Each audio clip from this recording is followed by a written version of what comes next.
Episode 19, GL5108SB, the CDS. Sponsored by administration patron McAngus. Hello again, Michael J. Rigg here, creator of Copperheart, personally welcoming you to another episode in this unfolding sci-fi dystopian alternate history horror comedy romance drama. In a way, it's all of the above. Patron McAngus is our episode sponsor again this week, but I'm excited to announce that we'll be having new patron names sponsoring episodes, as well as having their name paged in episodes, thus fully completing the feeling of immersion that you get with the show. Seriously though, we really need your support to see this show through and to be able to launch a second season when that time comes. So please take a look at what we've got over at patreon.com/copperheart. You can also support the show by purchasing merchandise and goodies at rigstories.com/rigstore, or you can leave us a nice review over at iTunes, tell some friends, and help us grow. Thank you for listening. And now, let's go back to Jack Sellers and Eris and see if they've figured out what's going on at GL51.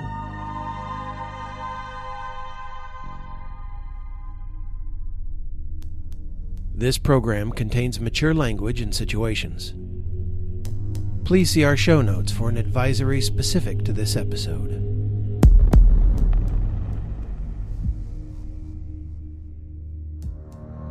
Previously on Copperheart. Eris, I don't suppose there's any way I can order you to keep certain things out of Hayden's hands, is there? No.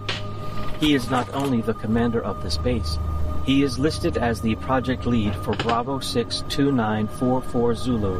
What the hell is B62944Z? That is the operational name for Project Silverbox. And we have no direct proof that there actually is a voice coming from Archimedes. No voice is registered on the monitoring device data I collected from the iris there. No, sir. Nothing from any of those dead spots. Then you listen to them. Sir? But if Eris couldn't pick up... Eris isn't human. Use the manual mixer built into the console. Requisition some noise-canceling headphones from the quartermaster.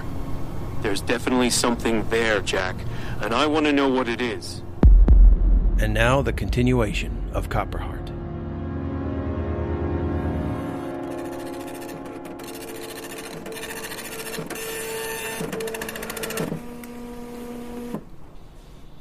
Eris, what's our time on Project Silverbox?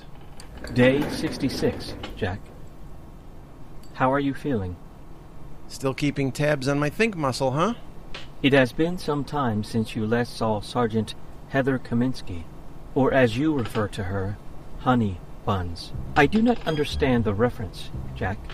And I don't understand why you keep sidetracking our progress on this investigation with your inane questions about human behavior. Data. It is actually quite logical. Explain. I asked you first, what is Honey Buns in reference to? Seriously, Eris? Yes. No, really. Really? I really wish to know, Jack. Or should I start calling you Honey Buns until you tell me what it is? Fine. Let's see. In basest terms, Eris, it's a term of endearment formed out of a simile, I guess. Honey is sweet, at least it was when bees were making it instead of machines and computers, no offense. None taken. And buns is another word for, ass, I guess. Buttocks, rear end. So her ass is sweet like honey buns. Get it? Collating. Ah. So you are saying that Sergeant Heather Kaminsky's gluteus maximus is sweet tasting, like the fructose found in floral nectar processed by Anthophilia? Maybe? It's more like it looks sweet. It makes you, like, hungry. You are not a cannibal, are you, Jack? No, I think you're taking this too literally. And you know what, I don't have time I still do not understand. You have actually tasted Sergeant Heather Kaminsky's gluteus maximus? Yes, no, yeah. Can we please just get to work? Eris, can we get to work? Work, please, work. It will take me some time to figure out human behavior, I think. Yes. Let's get back to work, Jack. Not so fast. We had a deal. All right, now tell me exactly why you're so interested in my personal life. You are a perfect study in human behavior during times of stress, Jack. I have seen you angry. I have seen you happy. I have seen you sad, upset, furious, laughing. I have seen you talking to your pet. I have seen you having intercourse. Stop! I was just going to say, yourself. Ha, ha. That was a joke. Okay, brain in the wall, now tell me why. Tell me how this is going to help our research into what happened to the GL51 residents. It is simple. I am using what I am learning of your isolation and behavior to help me extrapolate reasons for the actions of the former residents of GL51. Good. And has your research helped you come up with anything that can help me? I hope so, Jack. I do believe that everyone at USRB GL51 has gone insane.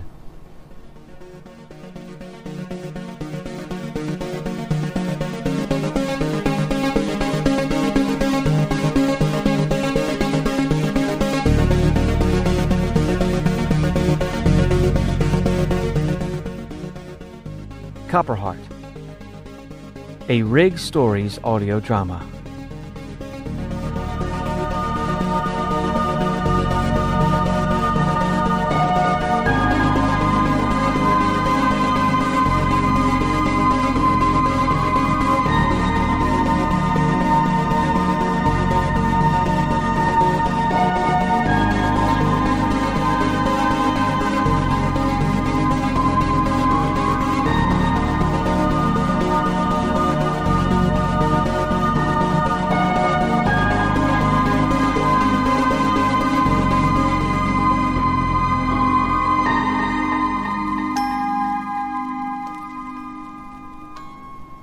Whoa, that's a stretch. So they're all just insane? Now what makes you say that? Because I have been getting numerous indications of residents talking to themselves and changing their lives almost drastically in some cases. When all other possibilities have been exhausted, the only explanation is the explanation that remains. You're the one with the full compendium on psychology, and this is the best you've got? Without talking to them, without knowing them... Hell, I think I made more progress when I went nuts pretending to be Penarski. There is no other explanation. At least what? At least that is the conclusion Lieutenant Colonel Hayden has reached. Okay, I seriously need you to separate Hayden's comments from our research. Can you do that? No. Colonel Hayden has a compartmented data lock subroutine written into my Project Silverbox files. Hold on a second. Hayden put a CDS in your brain? Affirmative. Override the CDS. Authorization Sellers, Lima Uniform Hotel 3417. Eris? I am sorry, Jack. You do not have authorization to change the compartmented data lock subroutine in my system. Okay, can you at least tell me its purpose? No. Sorry, Jack. Call Hayden, now.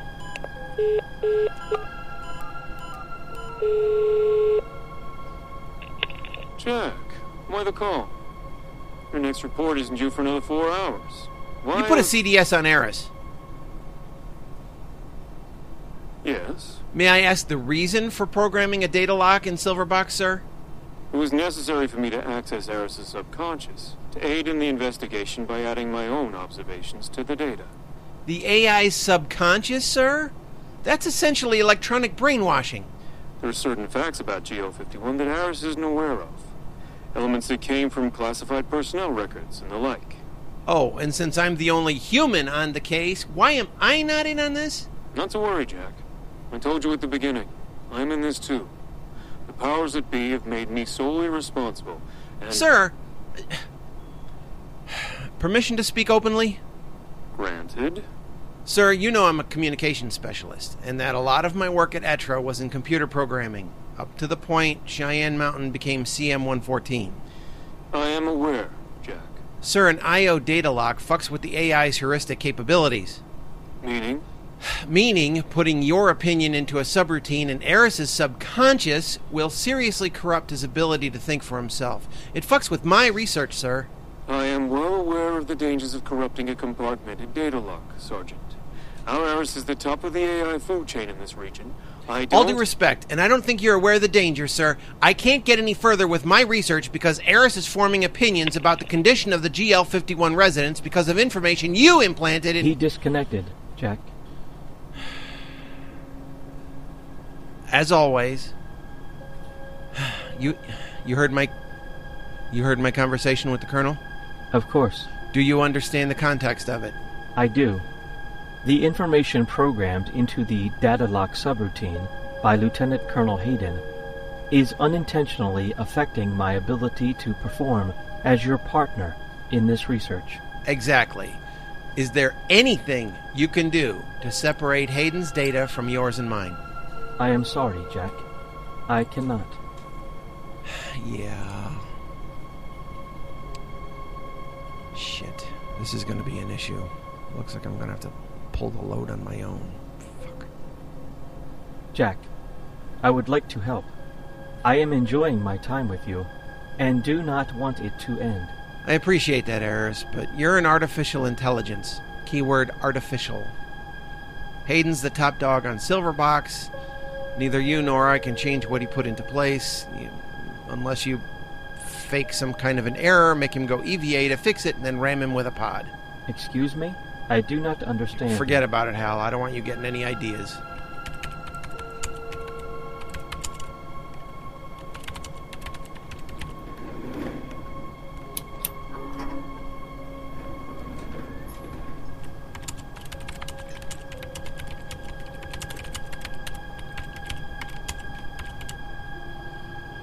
Eris, can you play the audio from GL5107, time code 051430 at this location?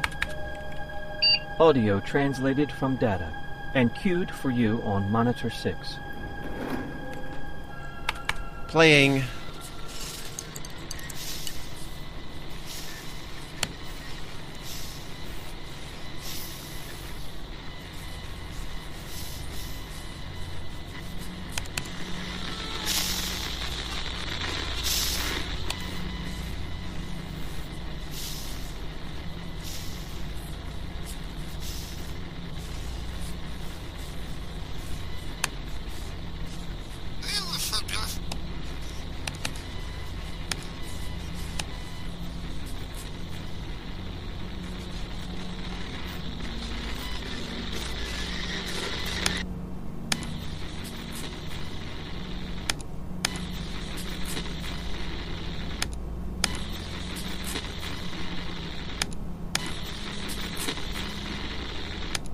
Alright, I'm going to go out on a limb and say you don't hear the woman's voice. Would it be presumptuous of me, at this point, to say, what woman? Yeah. Okay, I'm going to try something. Eris, mind the store. I just had you out, shithead. Stay here with Auntie Eris. I'll be right back.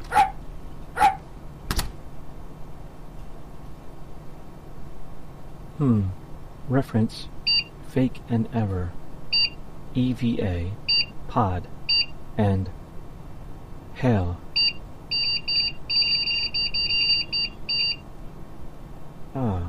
2001, A Space Odyssey. Novel by Arthur C. Clarke, written in 1968, followed by a film of the same title, directed by Stanley Kubrick. 2001, A Space Odyssey. Novel by author Arthur Isaac Clarke. Arthur C. Asimov. Novel by author Larry Niven. Larry Niven. Followed by a film in 1972, 1968, 1969, 1938, 1974, by Stanley Unsworth, Jeffrey Unsworth. A Blanket of Sentinel Stars by Arthur C. Clarke. Daisy.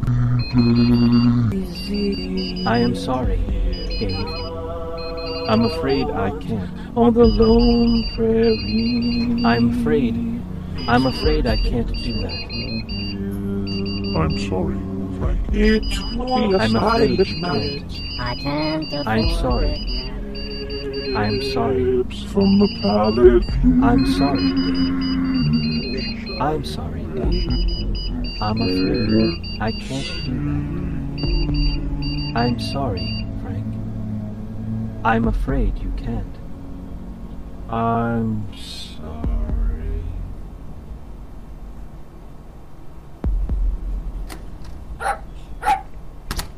Okay, let's see if this makes a difference. What do you have there? It's an old analog recorder. I used it in my time with Etra. The Extraterrestrial Recovery Authority? The same. Thank you for the clarification, Dr. Acronym Exposition. Do you think it will allow you to hear something I cannot? It's possible. I'm also going to do several passes through the mixer here. What can I do to help? Nothing. I got this, Eris.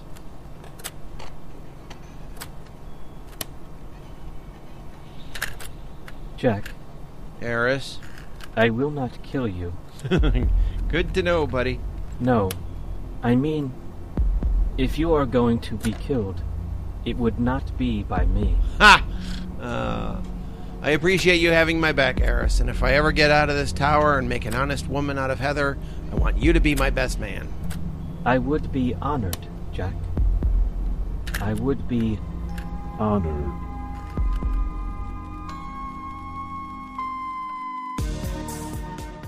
David Steele as Eris.